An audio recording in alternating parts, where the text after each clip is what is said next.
Kain pa tayo. Yung pagkain ko is grigo at saka parang munggo. Ayun yung square. Hindi makita yan. Ayun. Mas stripe ko tong kutsara kasi sa silver. Ewan ko ba itong kakain. Mas gusto ko ito. Tapos yung meat ko. Meat ng camel.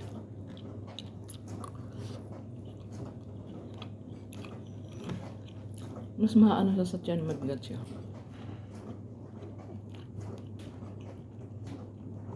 Ano ba yung grigo sa Tagalog? O ito na ba yung Tagalog? Or sa English? Basta. Hindi ito kanin yung kinakain ko. Hindi kanin bigas.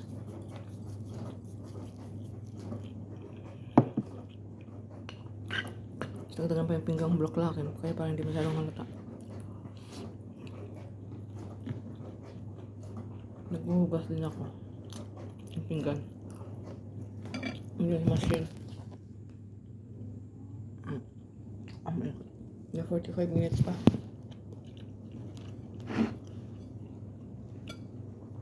Kasi ano siya eh. 58 minutes. Bago matapos. So para bago ako matapos ng lunar. Tapos na rin siya.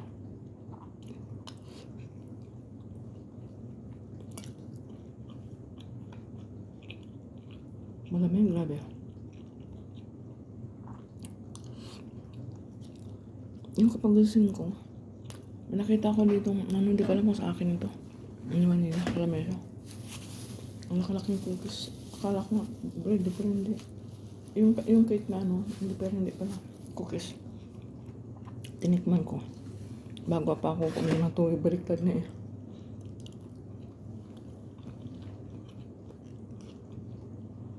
Paborito ko pa naman yun.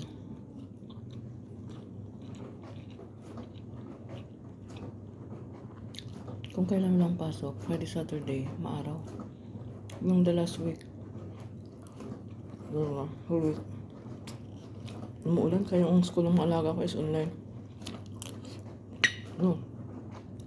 Nagpunta pa siya na school isang beses lang. Tuesday. Tuesday ba? Tuesday.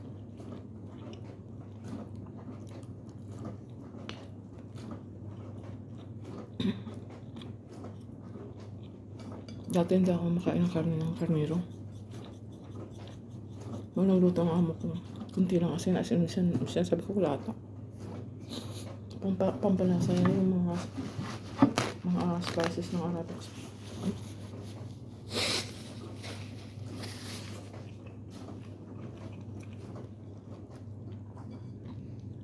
Sanay na ako sa mga spices nila, mga herbs.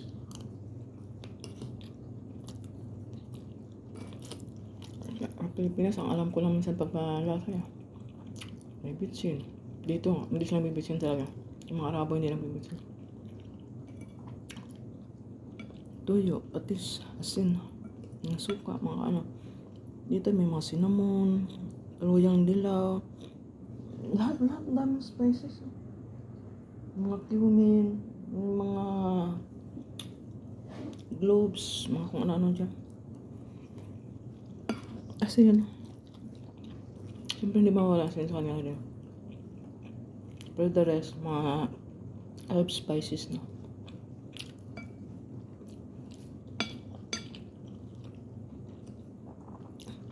Kaya kung bago ka pa lang sa Middle East, hindi mo trauma ng kaan nila.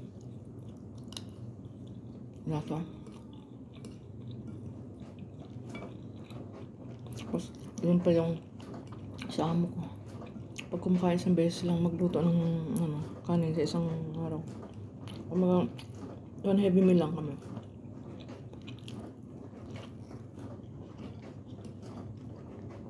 Sa atin, umaga, tanghali, gabi.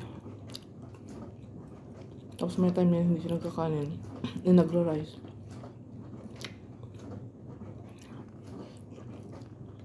Ngayon ito, hindi ito rice. Ano ba itong tawag ng... Ano ba tawag nito eh? Kasi yun.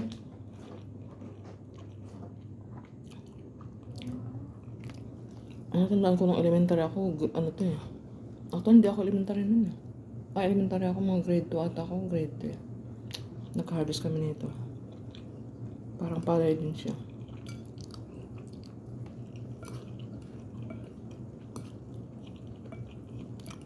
Iba yung laman yung sa loob niya. Meron na, mahira na ata sa Pinas to eh, kaya ano, mahal ito pag meron. Dito talaga may time talaga ito niluto nila. Tapos yung partner nito, karne ng ganyang pagluto pa rin. Pasko yun, may sibuyas, kamatis, marami. Kaya medyo masam-asam yung pagkaluto kasi nga marami kamatis. Tapos Arabic salad. Pinapatong sa ibabaw.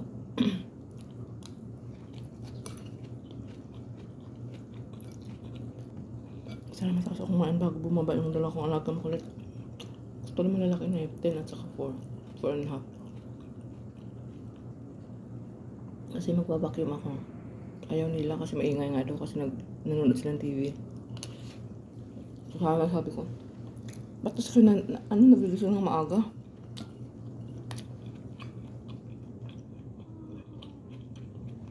Alam niyo ganitong oras eh, naglilinis pa ako. Makikita akong dumaan. Ayun o, ayun. Naglilinis ng ng part, ng mga sa labas. Kanina kita ko sa taas eh. Naglilinis sila. Tapos parang ilang araw sila naglilinis kasi nga di ba umuulan. Na-stuck yung tubig sa may ng fountain.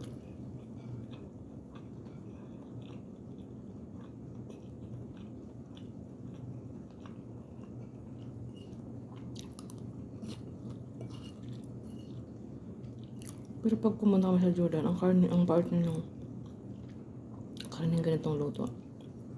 Kubos lang tinapay lang. Ang Arabic bread nila.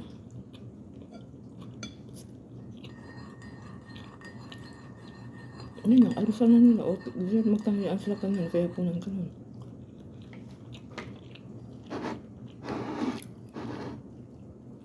Tapos kung ano-ano pa yung partner ng mga iho-iho, inihaw, kamatis, sibuyas.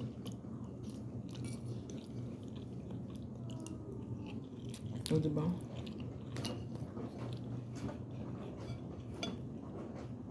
Sarap din naman. Inihaw na kamatis, sibuyas.